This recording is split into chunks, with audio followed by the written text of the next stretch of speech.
ನಮಸ್ಕಾರ ಸ್ನೇಹಿತರೆ. ನಾವು ಇಂದು ಸ್ವತಂತ್ರ ಭಾರತದಲ್ಲಿ ಗೌರವದಿಂದ ಬದುಕುತ್ತಿರುವುದು ಸಾವಿರಾರು ಸ್ವಾತಂತ್ರ್ಯ ಹೋರಾಟಗಾರರ ತ್ಯಾಗ ಮತ್ತು ಬಲಿದಾನದ ಫಲ. ಮಹಾತ್ಮ ಗಾಂಧೀಜಿ, ಸುಭಾಷ್ ಚಂದ್ರ ಬೋಸ್, ಭಗತ್ ಸಿಂಗ್, ರಾಣಿ ಲಕ್ಷ್ಮೀಬಾಯಿ ಸೇರಿದಂತೆ ಅನೇಕ ಮಹಾನ್ ನಾಯಕರು ಬ್ರಿಟಿಷರ ವಿರುದ್ಧ ಹೋರಾಡಿ 1947 ರ ಆಗಸ್ಟ್ 15 ರಂದು ಭಾರತಕ್ಕೆ ಸ್ವಾತಂತ್ರ್ಯವನ್ನು ತಂದರು. ಆದರೆ ಸ್ವಾತಂತ್ರ್ಯ ಪಡೆಯುವುದು ಮಾತ್ರ ಸಾಕಾಗಲಿಲ್ಲ. ದೇಶವನ್ನು ಸರಿಯಾದ ಮಾರ್ಗದಲ್ಲಿ ನಡೆಸಲು, ಎಲ್ಲರಿಗೂ ಸಮಾನ ಹಕ್ಕುಗಳನ್ನು ನೀಡಲು ಮತ್ತು ನ್ಯಾಯವನ್ನು ಸ್ಥಾಪಿಸಲು ಒಂದು ಬಲವಾದ ಕಾನೂನು ವ್ಯವಸ್ಥೆ ಅಗತ್ಯವಿತ್ತು. ಅದಕ್ಕಾಗಿ ಭಾರತೀಯ ಸಂವಿಧಾನವನ್ನು ರಚಿಸಲಾಯಿತು. 1946 ರಲ್ಲಿ ಸಂವಿಧಾನ ರಚನಾ ಸಭೆ ಸ್ಥಾಪಿಸಲಾಯಿತು. ಕರಡು ಸಮಿತಿಯ ಅಧ್ಯಕ್ಷರಾಗಿದ್ದವರು ಡಾ. ಬಿ. ಆರ್. ಅಂಬೇಡ್ಕರ್.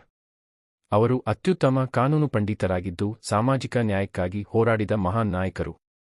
ಹಿಂದುಳಿದ ವರ್ಗಗಳ ಹಕ್ಕುಗಳ ರಕ್ಷಣೆಗೆ ಅವರು ಮಹತ್ವದ ಪಾತ್ರ ವಹಿಸಿದರು. ಅವರ ಮಾರ್ಗದರ್ಶನದಲ್ಲಿ ಭಾರತೀಯ ಸಂವಿಧಾನ ರೂಪುಗೊಂಡಿತು. ಅದಕ್ಕಾಗಿ ಅವರನ್ನು ಭಾರತ ಸಂವಿಧಾನದ ಶಿಲ್ಪಿ ಎಂದು ಗೌರವದಿಂದ ಕರೆಯಲಾಗುತ್ತದೆ. ಸಂವಿಧಾನವನ್ನು ಸಿದ್ಧಪಡಿಸಲು 2 ವರ್ಷ, 11 ತಿಂಗಳು ಮತ್ತು 18 ದಿನಗಳು ತೆಗೆದುಕೊಂಡಿತು. ಇದನ್ನು 1949 ರ ನವೆಂಬರ್ 26 ರಂದು ಅಂಗೀಕರಿಸಲಾಯಿತು ಮತ್ತು 1950 ರ ಜನವರಿ 26 ರಿಂದ ಜಾರಿಗೆ ಬಂತು.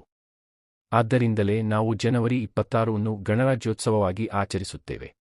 ಭಾರತೀಯ ಸಂವಿಧಾನವು ಜಗತ್ತಿನ ಅತಿ ದೊಡ್ಡ ಲಿಖಿತ ಸಂವಿಧಾನವಾಗಿದೆ.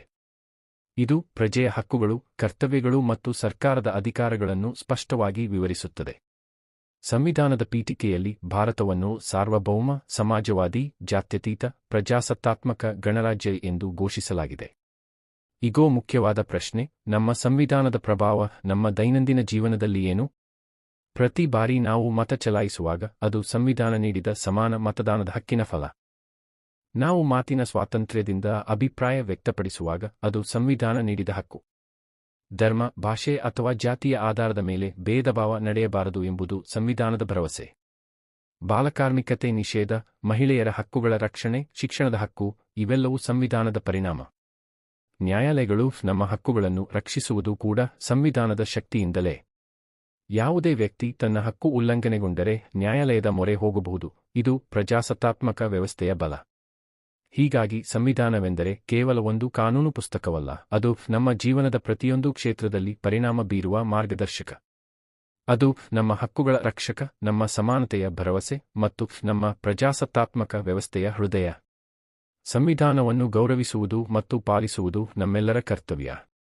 ಧನ್ಯವಾದಗಳು.